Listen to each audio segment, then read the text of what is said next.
Para jemaah, Bapak Ibu yang dirahmati oleh Allah, sebentar lagi kita akan memasuki hari raya Idul Adha. Insya Allah akan dilaksanakan pada hari Ahad atau hari Minggu tanggal 10 Juli. Loh kok 10 Juli? 10 Zulhijjah. Nah, oleh karena itu pembahasan kita adalah tentang babu sholatil idaini, bab yang menjelaskan tentang sholat dua hari raya.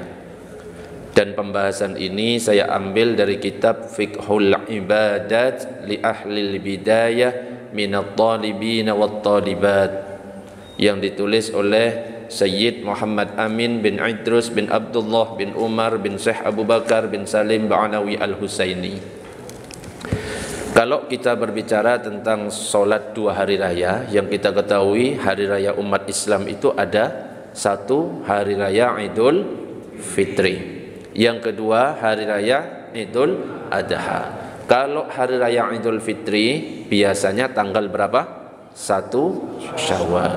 Kalau hari raya Idul Adha biasanya tanggal 10 Zulhijjah. Dan kalau kita berbicara tentang masalah ini, dua-duanya adalah hukumnya sunnah muakkadah. Nabi sangat-sangat sekali menganjurkan untuk sholat Idul Fitri ataupun Idul Adha.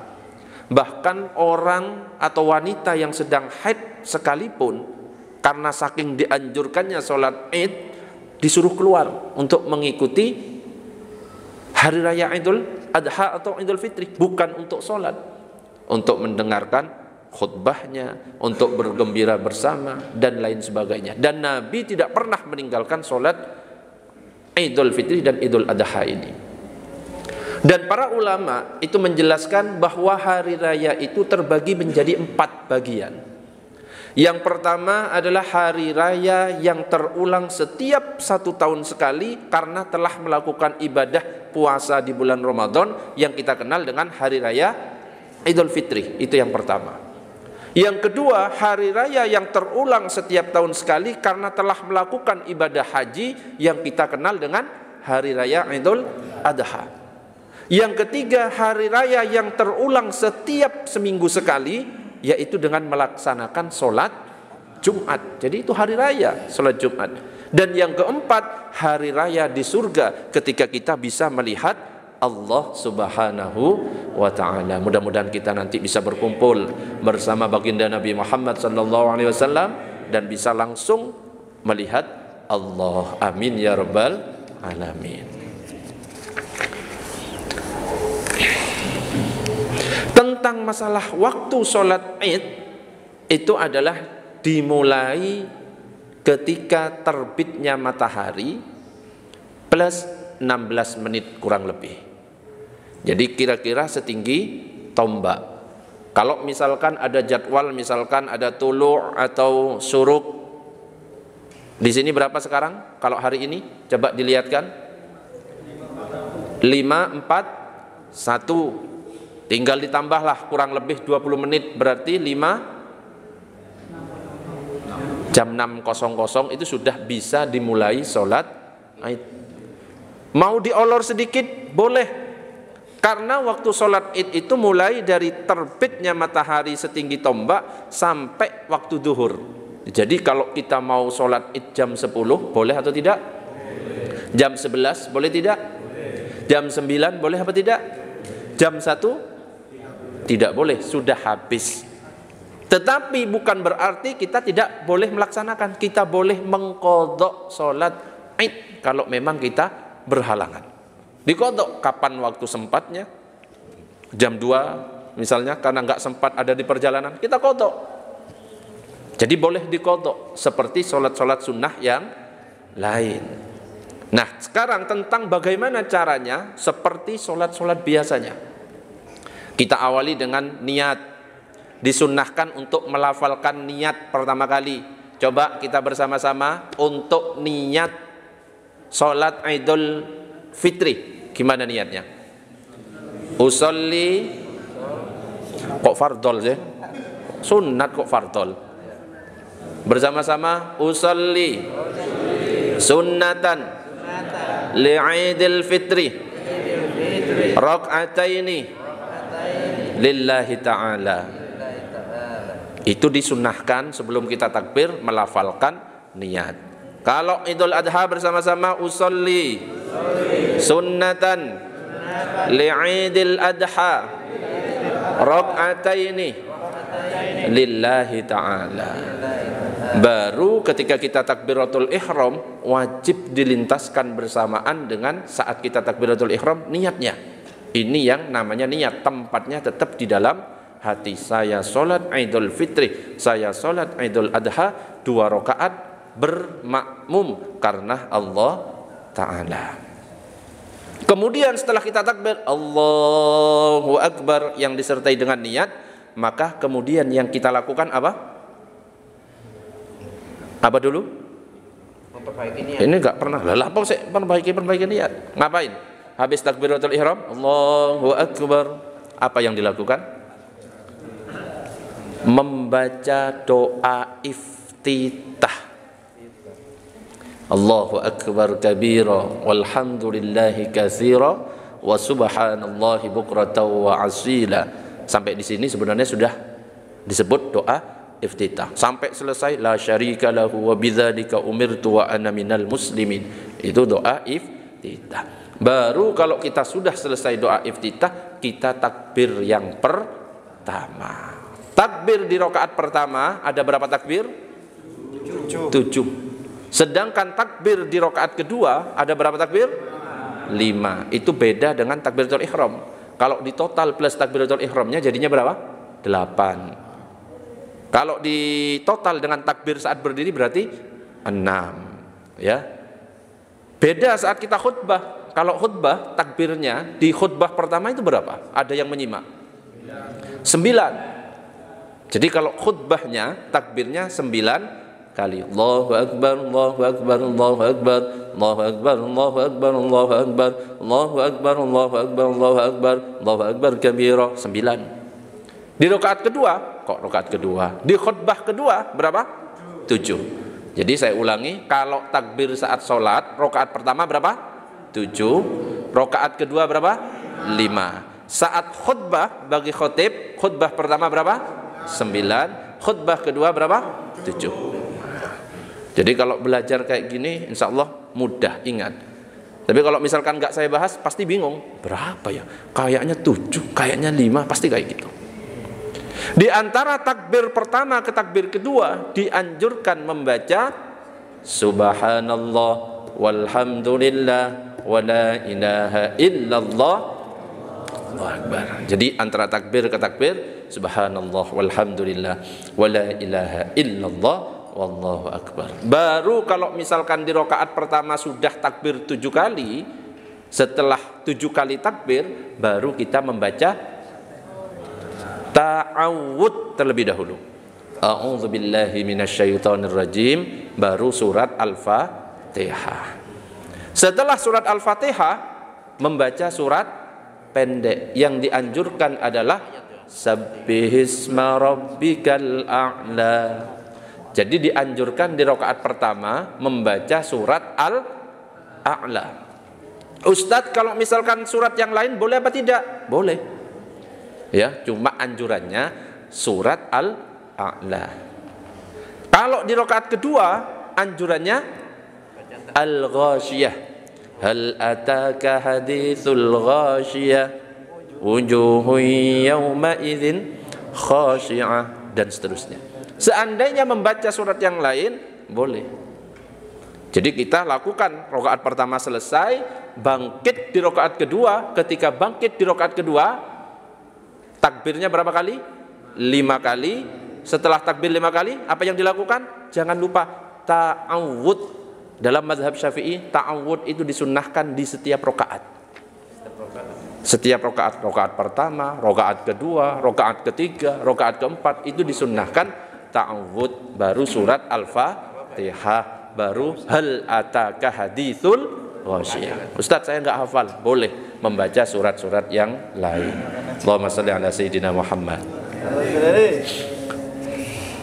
Jadi itu tata cara sholat Id. Nah sekarang masalah-masalah yang berhubungan dengan cara mengerjakan sholat Id. Yang pertama, sunnah bertakbir sebanyak 7 kali. Jadi takbir sebanyak 7 kali itu hukumnya sunnah. Terkadang karena sudah tidak terbiasa, sholat Id itu kan 1 tahun sekali. Kadang-kadang ada imam yang lupa. Allahu Akbar, Bismillahirrahmanirrahim. Ada yang lupa seperti itu. Pertanyaannya, apakah sholatnya sah? Sah. Nggak usah, subhanallah, biar nggak kaget, tambah bingung itu. Saya pernah ngimami, bareng siapa saya itu? Ngimami di Geluran, bareng kamu Bal. Ngimami di Geluran, saya kira saya ngimami plus khutbah, ternyata saya khutbah tok. Jadi langsung dipimpin sholatnya, Allahu Akbar, Bismillahirrahmanirrahim, subhanallah, semua kaget. Oh, pusing salah, kaget. Takbir kan dibaca. Takbirnya nggak dibaca, lupa. Iya, langsung kayak gimana? Tekanannya langsung berat langsung. Jadi takbir sebanyak 7 kali dan takbir sebanyak 5 kali itu hukumnya sunnah. Seandainya kurang dari 7 atau kurang dari 5, memang disengaja, itu hukumnya makruh. Wis tak 6 ayo wis. Itu misalnya. Wis 3. Hukumnya makruh tapi sholatnya tetap sah. Kalau seandainya lupa, iki piro? Kadang-kadang gitu kan? Allahu Akbar, iki 5 apa 6. Ambil yang sedikit. Kayak kita kalau lupa ini rakaat keberapa? Ya, seandainya lebih, tidak masalah. Iya. Hah? Ojo lupa setiap sholat ya. Ya, jadi hukum mengangkat tangan sambil takbir, bukan takbiratul ihram, itu hukumnya sunnah. Dan ketika kita lupa takbir misalnya, lupa takbir yang 7 atau 5, tidak perlu sujud sahwi. Ya, nggak usah sujud sahwi karena lupa. Atau kita ingatnya habis membaca surat pendek. Allahu Akbar, Bismillahirrahmanirrahim, sampai suhufi Ibrahim wa Musa. Aduh lupa nggak takbir. Allahu Akbar, Allahu Akbar, yang lain ruku, sujud, iki Allahu Akbar, repot. Nggak usah. Terus lupa ya lupa, dan nggak usah diomongin. Biasanya makmum itu ngomongin, walah ustadz lupa, diomongin. Hukumnya sunnah ya. Apalagi di kampung-kampung, di desa-desa, jadi omongan kayak nggak sah. Ya berat kalau jadi imam di desa itu. Kalau di sini kan wes ngerti. Ada artinya kalau dibedakan pertama 7 kemudian 5. Nah itu ittiba'ur rasul, karena mengikuti apa yang telah dicontohkan oleh Rasul. Kenapa sholat duhur 4 rakaat? Apakah ada artinya? Enggak ada. Kita manut ya. Kenapa kok sujudnya harus 2 kali? Nah gitu loh, sama seperti itu. Wis sami'na wa ta'na kalau masalah gitu. Allahumma shalli ala sayyidina Muhammad. Nah sekarang apa perkara-perkara yang disunnahkan pada saat Idul Fitri dan Idul Adha? Yang pertama, menghidupkan malam Idul Fitri ataupun malam Idul Adha. Cara menghidupkannya dengan cara berzikir, membaca Al-Quran, takbiran. Itu salah satu cara menghidupkan malam. Man ahya lailatayil id lam yamut qalbuhu yauma tamutul qulub. Kata Nabi, barang siapa yang menghidupkan 2 malam hari raya, niscaya hatinya tidak akan mati pada saat matinya semua hati. Jadi hidupkan. Jangan malah main mercon besar, menghidupkan apa? Menghidupkan mercon. Ya, bukan itu yang dilakukan. Bukan main kartu, menghidupkan malam main kartu sampai pagi. Ya. Bukan ngerokok sampai tengah malam menggosipi orang. Itu bukan menghidupkan malam itu. Ya.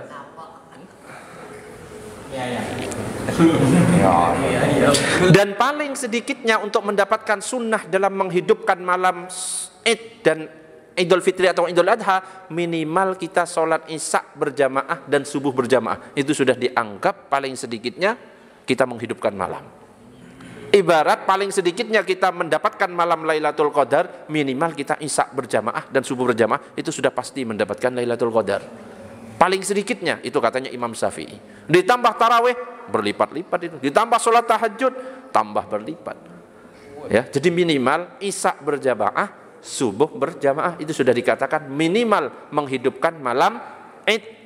Allahumma shalli ala sayyidina Muhammad. Jadi itu yang pertama. Yang kedua adalah mandi sunnah.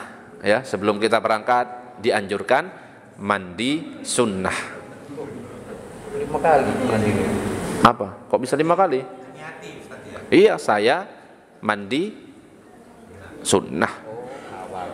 Ya, bukan mandi wajib Pak Herman. Ya, jadi mandi sunnah. Yang ketiga, memakai wangi-wangian dan berhias. Saya ganteng Pak Herman. Kalau ada pakaian baju yang bagus. Sebagai untuk siap sambil takbir. Oh, baru nyampe sini. Selesai. Selesai. Tidak. Kelamaan. Udah jam berhubungi. Nah, kalau Idul Fitri, karena Idul Fitri itu artinya apa sebenarnya? Makan. Bukan kembali suci lah, yang salah itu artinya. Tapi pesta makan. Itu pesta. Fitri itu makan. Jadi saya namai Fitri, artinya makan. Maka kalau Idul Fitri disunahkan sebelum berangkat sholat Id, makan terlebih dahulu, kurma atau minum terlebih dahulu. Berbeda dengan sholat Idul Adha, disunahkannya tidak makan terlebih dahulu, tapi nanti setelah sholat Id. Itu beda. Memang diingat-ingat. Berarti untuk hari Minggu ini kita tidak makan terlebih dahulu, tapi makannya nanti. Ya. Kalau minum? Kalau minum ya sama, nggak boleh makan, bukan nggak boleh dianjurkan tidak makan, tidak minum. Nanti setelah sholat Id baru makan minum. Makan nggak boleh kok andok ya. Makan nggak boleh malah andok di situ nongkrong sampai hotel datang ini sama ya. Terus ketika sholat Id baik Idul Fitri ataupun Idul Adha tidak ada azan dan iqamah, yang ada as-sholatu jami'ah. As-sholatu jami'ah. Pak Salman bilang as-sholatu jami'ah kan Pak Salman. Salman kan Dani ya. As-sholatu jami'ah. Ya, itu untuk sholat Id. Yang ketujuh sunnahnya, disunahkan datang pada permulaan waktu bagi makmum. Jadi anjuran bagi makmum itu datang awal. Berbeda dengan imam. Kalau imam itu disunahkan datang saat sholat akan dimulai. Tapi duduk biasa, oh imamnya nggak datang. Telat. Telepon. Jadi anjurannya makmum itu datang lebih awal. Imam datangnya saat sholat mau dimulai. Datangnya kok gak bareng aja Ustaz Bena. Beda. Ya. Jadi kalau imam datang itu harus segera mulai. Makanya ketika saya imam di itu Masjid At-Taubah sama Iqbal juga bareng di Surabaya di Tegal. Saya itu sudah ada di depan gang. 5:30 itu sudah di depan gang. Sengaja gak masuk, nunggu jam 6. Diteleponin, Ustaz gimana? Ustaz gimana? Ustaz gimana? Saya tidak masuk nunggu di terakhir. Diteleponin berkali-kali. Kasih tersolat. Akhirnya ya datang 5:30 berangkat gitu. Padahal maksudnya yang afdol. Saya di depan gang Pak, santai aja. Nanti agak soyan datang. Kalau saudara sini ya kalau perempuan ya gitu. Ustaz di mana? Di hatimu. Oh laki-laki di panggang. Wah Paipin. Panitianya perempuan. Ustaz di mana? Di hatimu. Oh Abah ini nggak boleh itu. Ya. Jadi rumah Abah ini ya sudah bukan zamannya. Cocokannya titik. Kalau saudara sini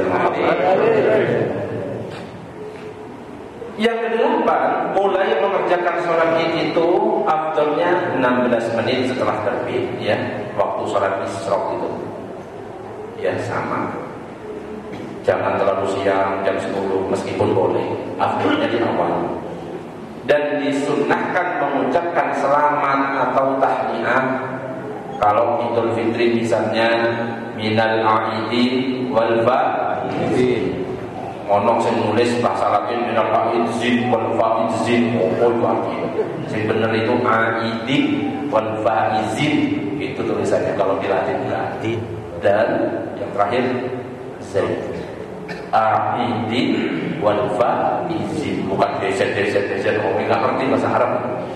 Dan artinya minal aidin wal faizin itu artinya bukan mohon maaf lahir batin, bukan. Mudah-mudahan kamu kembali. Ja'alana Allah wa iyyakum minal aidin. Mudah-mudahan Allah menjadikan kamu orang yang kembali. Wal faizin, dan beruntung. Kembali ke taat, ya, faizin mendapatkan surga.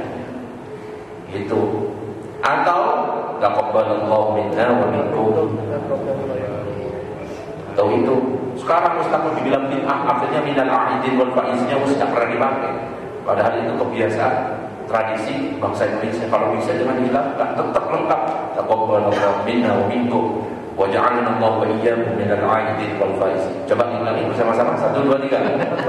Minal aidin wal faizin. Hafal. Pamunas enggak hafal. Tetap boleh tidaknya Pamunas tadi. Sabar ya.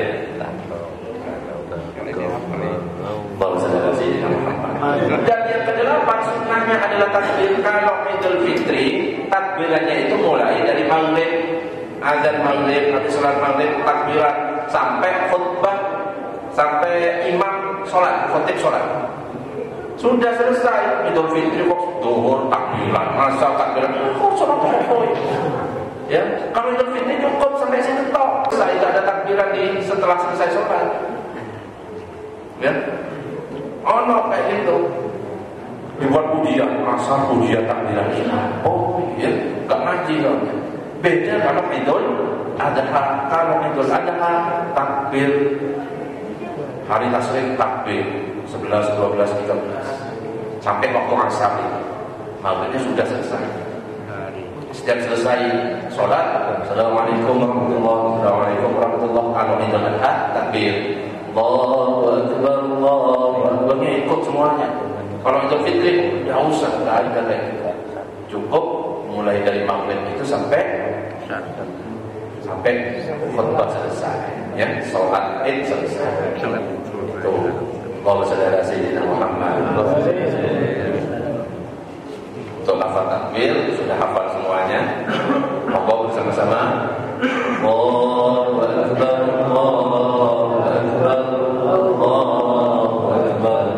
La ilaha illallah, Allahu Akbar, Allahu Akbar, walillahil hamd. Ilham dan bukan ilham. Walillahil hamd. Coba bersama-sama 1 2 3. Allahu Akbar, Allahu Akbar, Allahu Akbar. La ilaha illallah, Allahu Akbar, Allahu Akbar, walillahil hamd. Ada dennya, ya, ilham, bukan ilham. Beda ya. Allahu Akbar kabira, terus walhamdulillahi katsira, wa subhanallahi bukratan wa asila. La ilaha illallah wa la na'budu illa iyyah mukhlishina lahu-d-dina walau karihal kafirun. Gak usah ditambah karihal munafiqun, gak usah. Cukup kafirun. Ya, kalau musyrikun apa? Nah, munafiqun jangan. Bisa jadi ini munafik semuanya karena gak sholat berjamaah, sholat subuhnya telat, munafik semuanya. Munafik itu masih Islam. Ya, suaranya didiak-diak pakai munafik salah. Cukup kafirun, musyrikun, gak pakai munafikun. Karena bisa jadi nggak mau sholat berjamaah, itu tanda orang munafik. Berbohong itu tanda orang munafik. Pernah nggak kita berbohong? Pernah nggak sholat berjamaah? Bisa jadi kita ya jadi kena. Jadi nggak usah walau kalian munafik. Maksudnya munafik berkadar ya. Munafik itu macam-macam nanti. Munafik amal, munafik etikot, macam-macam nanti. Yang masuk jahanam kekal itu munafik yang mana? Malnya nggak usah, sok-sok panjang, tapi salah. Cukup walau kalian kalau sudah kasih Muhammad. Tentang tempat pelaksanaan sholat Id, kalau dalam mazhab Syafi'i dianjurkan di masjid karena ini adalah tempat yang mulia. Kenapa orang-orang itu melaksanakan di masjid? Karena yang afdal dalam mazhab Syafi'i memang di masjid. Kecuali tempatnya sempit, tidak muat, baru bisa dilakukan di luar. Jadi Masjid Nabawi tidak dipakai dulu karena dulu masih ukurannya kecil.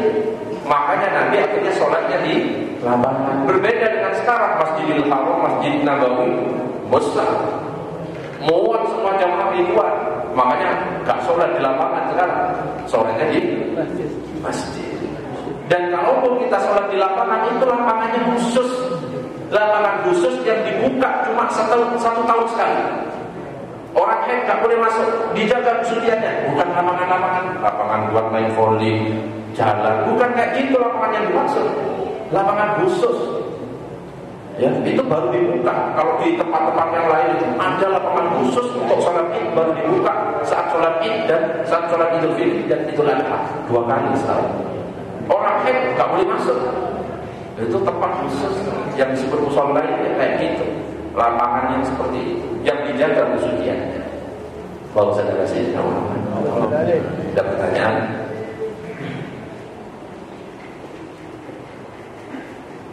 Ada pertanyaan? Halo? Tentang sholat Idul Adha yang akan kita laksanakan. Kalau potong kuku itu, potong kuku. Iya. Potong kuku disunahkan tidak potong terlebih dahulu bagi orang yang akan berkorban. Itu hukumnya sunnah tidak potong. Sunnah tidak potong. Seandainya sekadung kepotong karena nggak tahu ya nggak apa-apa, cuma makruh ya. Jadi sunnah tidak potong terlebih dahulu rambut, kuku. Ya pokoknya jangan potong dulu. Baru kalau sudah disembelih baru boleh. Bukan larangan haram, tapi larangan makruh saja kalau sampai potong. Ada pertanyaan yang lain? Monggo. Silakan Pak Jiro. Larangan malam Idul Adha. Larangannya apa saja? Larangan saat malam Idul Adha, ya seperti larangan-larangan di malam-malam yang lain. Pakai Aja maksiat. Merasanya orang, mencuri, mencuri, membunuh, mengkarbit, membohongi, menerikam, ya. Jadi larangannya seperti larangan malam-malam yang lain. Molimo ya lah. Oke, ada pertanyaan yang lain? Monggo. Silakan Pak Nasrul, Tasarul, Assalamualaikum. Waalaikumsalam. Sholat Id apa harus berjamaah? Dan kedua, apakah bisa di rumah? Dan yang ketiga, kalau mau dilaksanakan di rumah, minimal berapa jam? Sholat Id apakah harus berjamaah? Sholat Id berjamaah hukumnya sunnah. Seandainya kita mau sholat di rumah, boleh sholat sendirian, meskipun nggak ada jamaah, tapi nggak usah khutbah. Jadi khutbahnya saat sholat Id, baik Idul Fitri ataupun Idul Adha, itu hukumnya sunnah khutbahnya. Itu alasannya kenapa khutbahnya diletakkan di akhir. Benar ya? Di akhir sholat kedua. Beda dengan sholat Jumat. Kalau sholat Jumat khutbah terlebih dahulu, ini menunjukkan wajib khutbah ada. Jadi kalau khutbah ada di terakhir, itu menunjukkan khutbahnya sunnah. Idul Fitri, Idul Adha, gerhana bulan, gerhana matahari, istisqa, ya, itu sunnah semuanya. Jadi kalau sholat sendirian nggak apa-apa, nggak pakai khutbah. mau sama istri, tidak apa-apa, nggak pakai khutbah juga nggak masalah, karena hukumnya sunnah. Saat kita misalkan habis salam, assalamualaikum warahmatullahi wabarakatuh, assalamualaikum warahmatullahi wabarakatuh, pulang, nggak apa-apa. Atau khotibnya, assalamualaikum warahmatullahi wabarakatuh, assalamualaikum warahmatullahi wabarakatuh, mau khutbah, nggak perlu duduk, nggak apa-apa. Berbeda dengan Jumatan. Kalau Jumatan harus dalam badan suci. Oke, kita bertanya yang lain, silakan.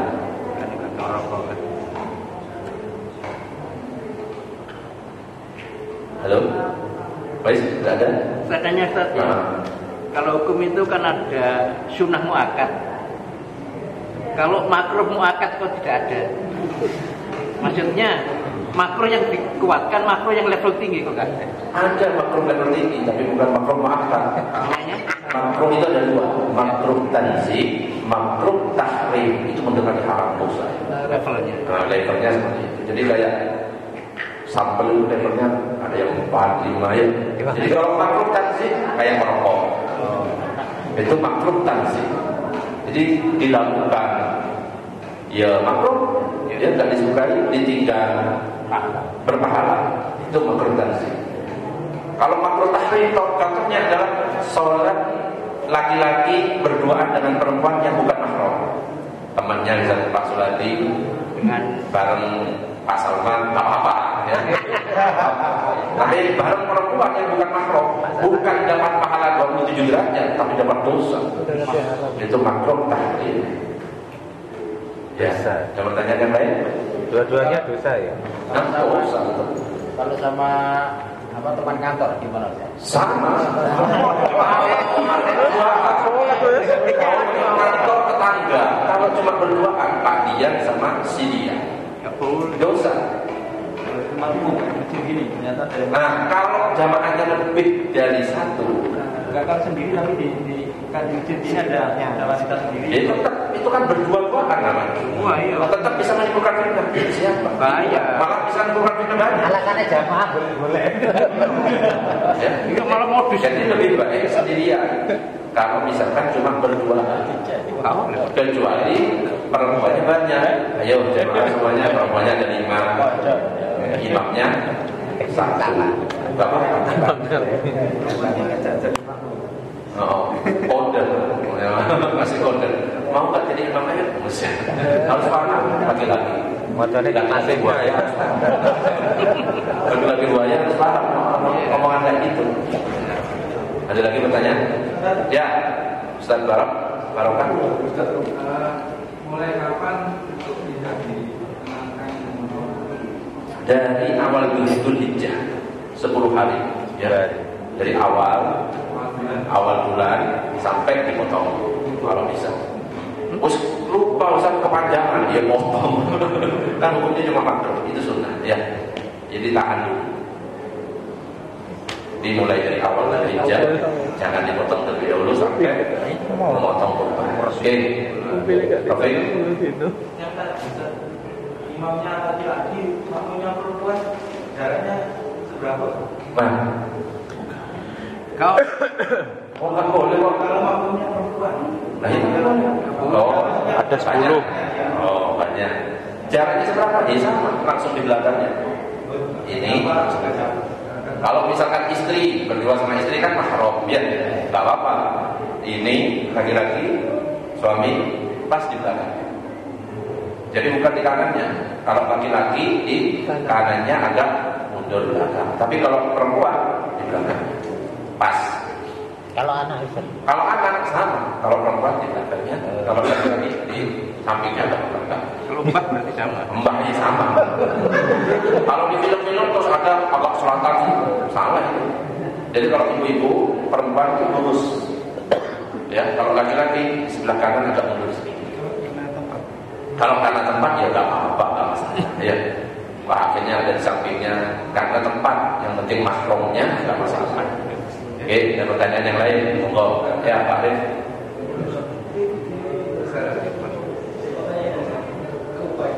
Oh lupa.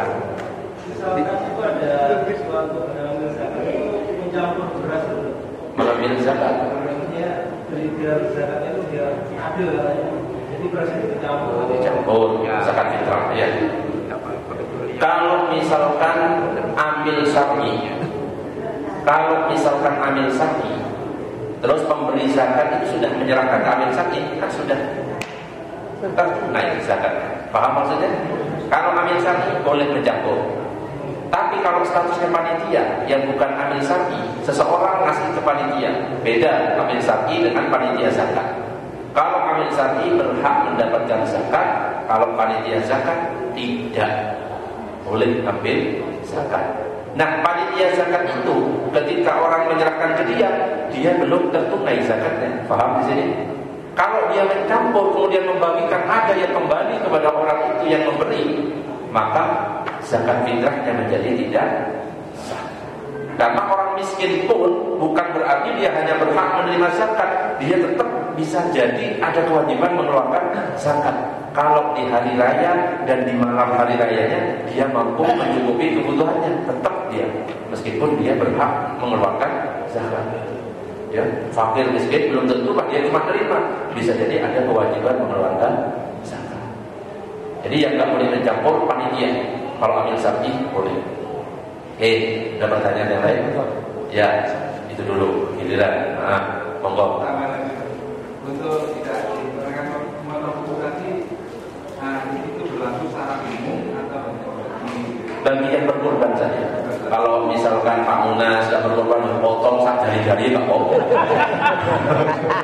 Nggak apa-apa, afdol, jadi nggak kumpul lagi. Ya, jadi bagi yang berkorban saja. Pak, jadi silakan. Tradisi di masjid kita ini kan waktu kurban itu kan ada jeda istirahat untuk jeda sih. Ada makan siang yang diambil dimasak dari daging tersebut. Dan untuk mensiasati yang kemarin Ustaz supaya biar akadnya nggak salah tuh gimana tuh? Karena kan diambilkan dari situ untuk dimasak dulu supaya untuk dijalankan ke panitia atau supaya makan siang. Ya. Biasanya ada sebagian daging yang dimasak untuk dimakan.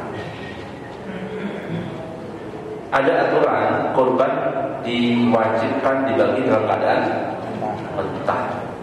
Kalau dibagi dalam keadaan matang, maka korbannya tidak sah. Matang itu ketika sudah dimiliki seorang, nggak apa-apa. Artinya biar tetap sah korbannya, maka ditentukan dulu pemiliknya. Oh, ini bagiannya Pak Freddy, tak masak ya bagiannya Pak Freddy. Jadi ibu-ibu jangan asal ambil daging kurban. Jadi tentukan dulu oleh panitia, ini bagian Pak Freddy yang dimasak, bagiannya Pak Edi, bagiannya Pak Arif, bagian ini baru dimasak, baru itu boleh. Dan yang kedua, kurban tidak boleh dijadikan upah. Bisa jadi memasak itu sebagai upah. Ciri kalau misalkan dia itu memasak sebagai upah, yang makan cuma panitia, nggak disuguhkan kepada yang lain. Paham maksudnya? Paham? Jadi biar tidak bercirikan seperti itu, harus meskipun bukan panitia kasih makan secara umum. Paham maksudnya? Karena kurban tidak bisa dijadikan upah. Ciri bahwa itu sebagai upah biasanya itu khusus panitia atau yang lain nggak boleh. Berarti itu sebagai upah panitia. Paham maksudnya? Jadi ada orang jamaah datang, ayo makan. Nah itu berarti bukan upah, memang dihidangkan. Oke, wes. Yang maksud korbannya nggak sah itu kan kita punya banyak binatang, punya ekor. Yang nggak sah itu punya satu orang atau punya semuanya menjadi nggak sah? Ya punya kambing yang dijadikan itu. Kambing daging yang mana ini? Daging kambing yang mana itu yang diperlakukan seperti itu? Makanya tanggung jawabnya berat bagi manusia. Oke, sudah cukup? Ya, Pak Giron. Membadalkan korban untuk almarhum si A, si B. Korban untuk yang meninggal kalau dalam mazhab Syafi'i tidak sah. Tapi dalam 3 mazhab yang lain sah. Ya, jadi kalau misalkan ada yang langsung almarhum si fulan sah. Ya, tetap sah. Kalau mau pakai cara mazhab Syafi'i, ya diatasnamakan yang hidup, kemudian dihadiahkan pahalanya untuk yang meninggal. Itu kalau mau pakai tetap ingin pakai mazhab Syafi'i. Tapi seandainya ada langsung yang mengatasnamakan al-makruh sudah itu sah ya, karena mayoritas atau jumhur ulama mengatakan sah. Oke, sudah cukup jelas. Oke, kalau sudah Sayyidina Muhammad. Luar biasa.